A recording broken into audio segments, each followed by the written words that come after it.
শেরপুরে পরিবেশ, বন ও জলবায়ু পরিবর্তন এবং পানি সম্পদ মন্ত্রণালয়ের উপদেষ্টা সৈয়দা রিজওয়ানা হাসানের গাড়িবহরে হামলার ঘটনা ঘটেছে।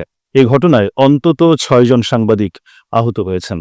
ঘটনাটি ঘটে আজ সোমবার দুপুরে শেরপুরের সীমান্তবর্তী নালিতাবাড়ী উপজেলার দাউধারা কাটাবন এলাকায়।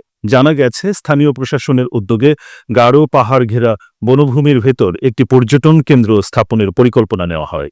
বন বিভাগের আপত্তিকর প্রেক্ষাপটে ওই এলাকা পরিদর্শনে যান উপদেষ্টা সৈয়দা রিজওয়ানা হাসান।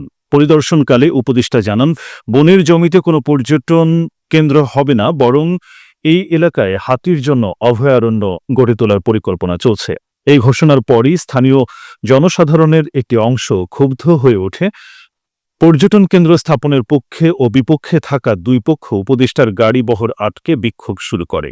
এক পর্যায়ে উত্তেজিত জনতা সাংবাদিকদের লক্ষ্য করে হামলা চালায়। হামলায় আহতদের মধ্যে রয়েছেন এখন টিভির সাংবাদিক জাহিদুল খান সৌরভ, সময় টিভির ভিডিও জার্নালিস্ট বাবু চক্রবর্তী, বাংলা টিভির নাইম ইসলাম, বাংলাদেশের খবরের শাহরিয়ার শাকির এবং আরও ২ জন সাংবাদিক। বন বিভাগের তথ্য অনুযায়ী শেরপুরের গাঢ় পাহাড় সংলগ্ন ৩টি উপজেলার রেঞ্জ জুড়ে প্রায় ২১,০০০ একর বনভূমি রয়েছে। এর মধ্যে প্রায় ১৫% বন দখলদারদের নিয়ন্ত্রণে।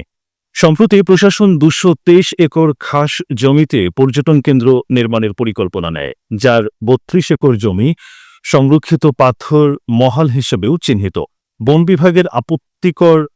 বিভাগের আপত্তির পর নির্মাণ কাজ বন্ধ হয়ে যায়। সৈয়দা রিজওয়ানা হাসান সাংবাদিকদের বলেন, এই বনভূমি রাষ্ট্রের সম্পদ, এটি কোনোভাবেই পর্যটনের নামে ধ্বংস হতে দেওয়া যাবে না।